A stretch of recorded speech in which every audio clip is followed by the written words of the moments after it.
And today I'm going to do another Silhouette Studio tutorial.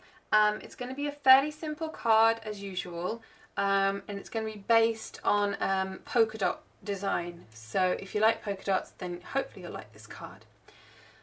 So what we need to do first of all is create the card base. So I'm just drawing a triangle any old size, and I'm going up to the scale bar here, and I'm just telling it what size I want it to be. And this is going to be a portrait card, so I know it needs to be 10.5 by 14.8. And now you can see that rectangle's been resized correctly here. Now what I want to do is just create sort of like, I think 3 or 4 rows of polka dots here at the bottom of the card that are going to be cut out of the base card directly. So I need to create those now. And to do that, I'm just going to use the circle tool. I'm going to create a circle that's 1 centimetre tall by 1 centimetre wide.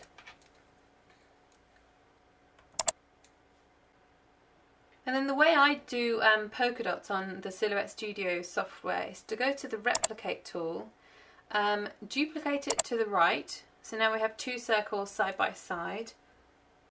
I'm going to highlight both of these and then duplicate below. And then all I need to do is delete this left hand bottom circle and the top right hand circle. And then with these remaining 2 circles, I can just highlight them both and then group them. Okay, so I'm just going to select that and then replicate them to the right.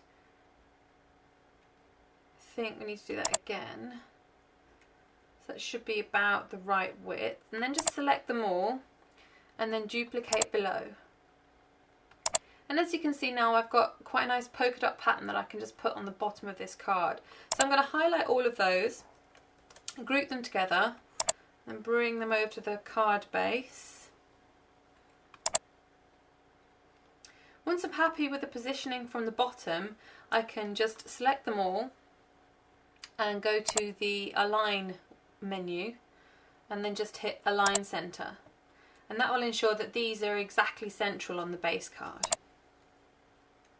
Next, what I need to do is to create the other side of the base card. So I'm just going to select the rectangle, go to the replicate window and hit duplicate left. And I can just highlight both of these and go to the modify window and hit weld. And as you can see now, that line here has disappeared. So all I need to do is when I cut this out, I just need to fold it along its halfway point and I'll have a full card base there. Before we go any further, what I need to do is just to select them all and then hit group.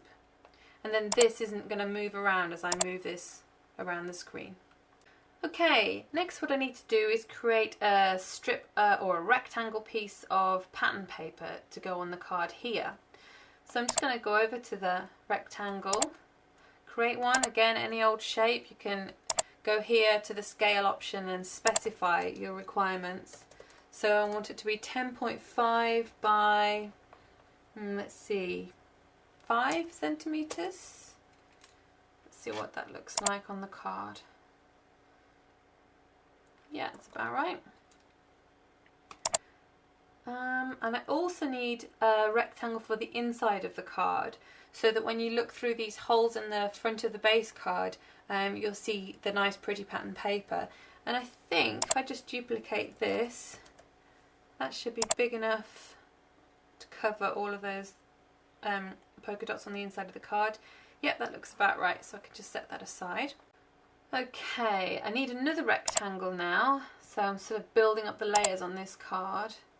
And this one needs to be 6 centimeters by 9.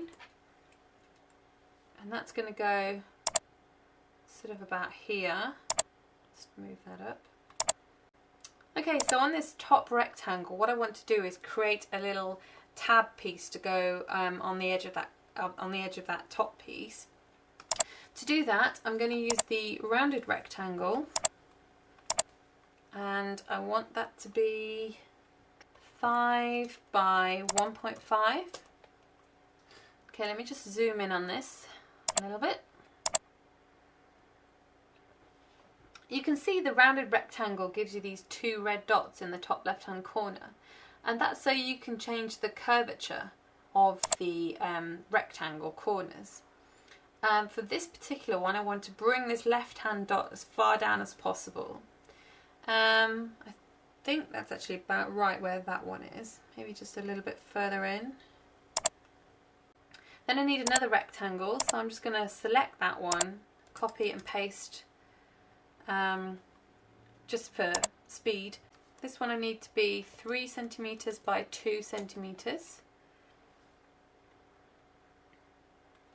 I'm just going to select all of those and then go to the align bottom and center. Okay, so I need to play around with these a bit more. I'm going to make this a bit more shallow. I'm going to make this one a little deeper. I think that'll be about right. And then once I'm happy with those two, I can just highlight them both, go to the modify menu and hit weld. And you can see here I've got that nice tab shape that's come together. And all I need to do now is go to the replicate menu and then just hit mirror above. So you can see now I have the mirror image directly above that original image. And I just want to highlight them both, go back to my modify menu and hit weld. As you can see, that didn't quite work because I didn't have these overlapped enough. So I'm just going to undo that, select my top shape, hit the down arrow a couple of times, highlight them both again, and then hit weld.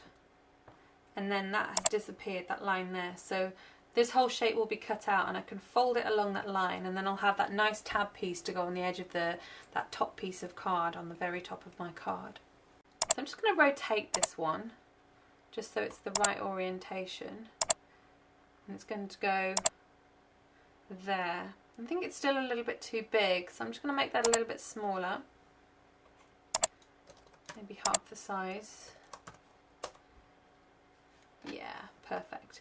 So that's going to fold along there and it's going to fold behind that piece there. Okay, last but not least, what I want to do is create a scallop border along here. Now you could just use your Fiskars scallop punch or your Stampin' Up! Scallop border punch, but I just wanted to show you how to create it using the Silhouette Studio software. So again, I go to my circle tool, create a circle, click on it, specify the size, I want it to be 1 centimeter. Then I'm going to replicate this again. I think I need about 8 circles. So once I've done that, so I have the 8 circles, I can group those together so they're not going to go out of line. So now I can go to my rectangle tool and just create a rectangle, select it and specify the width as 8 centimeters. I don't really care how tall it is, but you don't want it too tall, so probably just take a bit off there.